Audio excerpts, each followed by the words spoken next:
Hello and welcome back to my channel. Today we're going to do something a little bit different. We're going to design and 3D print a part, and we will touch on specific aspects of designing for 3D printing. This is the part we're going to be 3D printing, and it essentially is just a pocket to store a keyboard. Stick with me till the end and you'll see how it works. It all started with a desk I have in my home that my sons and wife all use for different reasons and in different configurations. So the keyboard that I have sometimes gets in the way and I have no place to store it.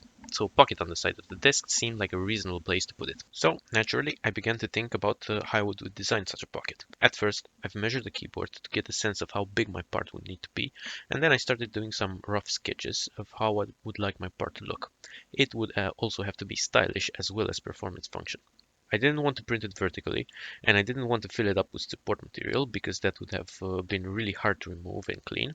So I figured I'd print it in two halves and join them together with glue. But then I had the realization that I don't actually need two halves and I can just print it like a shell. Then I iterated to my next design and added some pockets to reduce material usage and also make it look a little bit better. And for the fixations, I have plan to have them grown outside the part if I have enough space, and if that didn't work, put them behind the part and access them through the fins that I have already planned to add. So after I was happy with my concept, I began to model it in Catia.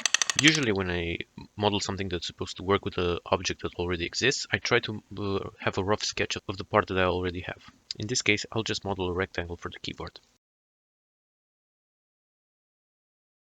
Next, I try to do a really rough offset of the keyboard that it's supposed to hold. This would be the inside geometry of my part. While I do this, I like to take the time and kindly ask you to subscribe to my channel. It really means a lot to a growing channel like mine. Then I symmetrize it. I just draw one half and then make a symmetry, then do a small offset to account for the thickness of the part. Now I put everything in the part body and give it a little bit of thickness. Then I'll add a chamfer to make it look a little bit better. After this, I design one of the pockets that I want to have in my part. It's not important to have it perfectly at this point because I can just change it later. Then I pattern it all the way up to the top of the part. So for the bottom bucket, I will design it a little bit differently, just to make it a little bit more stylish. Now I symmetrize everything and cut it into the part. And we have like a rough idea of how the part should look like. Next, I need to open up the top of the part so the keyboard can slide in. This I just do a pocket with a rectangle. Now I don't really like these corners from the pocket, so I will go back to the surface that I originally used to pattern and put a radius on each of the corners. That way I just have to do it once and it all just updates to the whole part. Next, I don't like the top pocket that I designed, so I remove that from the pattern. Just decrease the number of objects to pattern and design another sketch to make it a little bit more specific to fit the actual space. Now fillet all the remaining radii that the part has, just to make it look a little bit better. Next I'll have to design the fixations. Now I have measured this to be exactly 220 millimeters, so I know it fits in my build plate.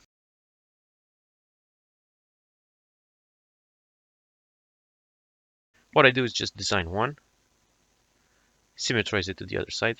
Well, actually, what I do is just design one of the fixations, pattern it upwards, and symmetrize it to the other side. And then I have 4 of my fixations. I design this in a different body, and then I can just add it to my main body and fillet it to the rest of the body to have like a smooth transition. First, you need to save your part, then you need to export it as an STL.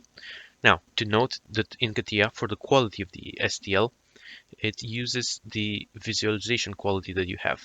So it's always good to change your settings to the highest possible visualization settings, because that will be the quality of the STL. I know it's kind of weird, but that's how it works. Also, it helps if your part is larger and you can scale it down in your slicer. That will help with the quality of the model. Now, I just save this on my local drive.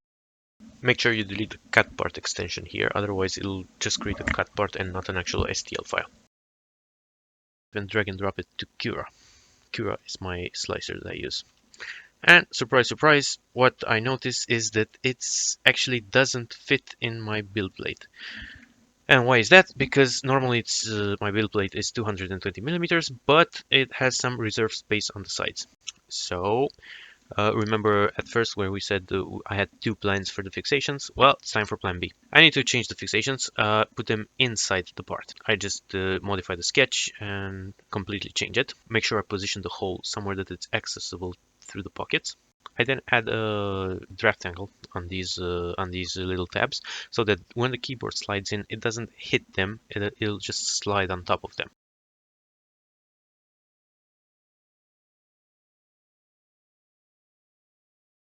I do the same for the other ones. I need to draw this separately because I cannot just pattern them this time.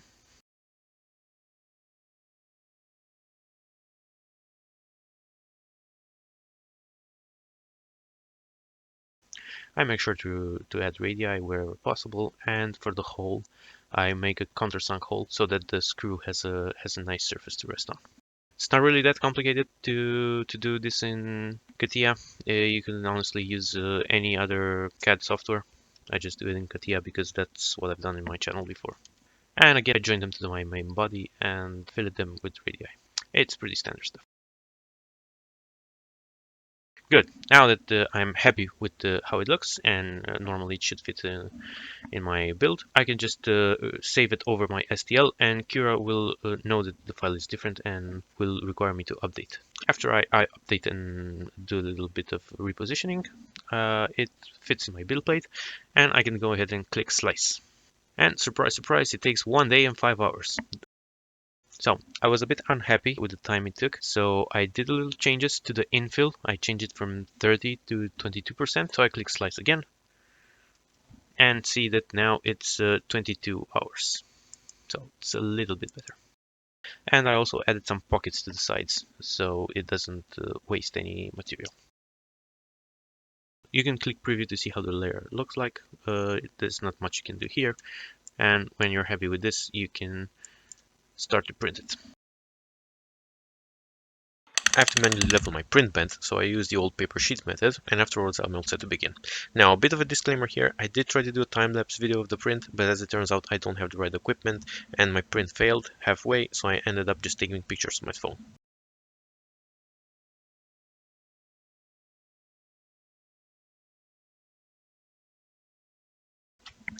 So my print is now ready.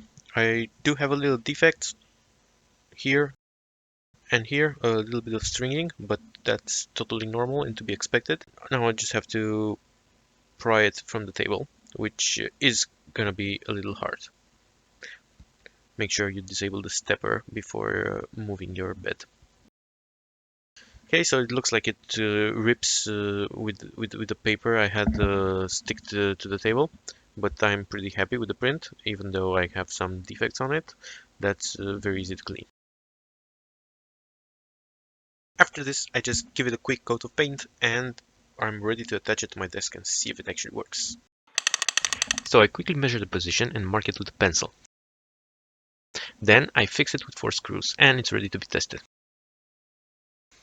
It's a little bit on the larger side, but I want to make sure it holds any type of keyboard I might want to get in the future.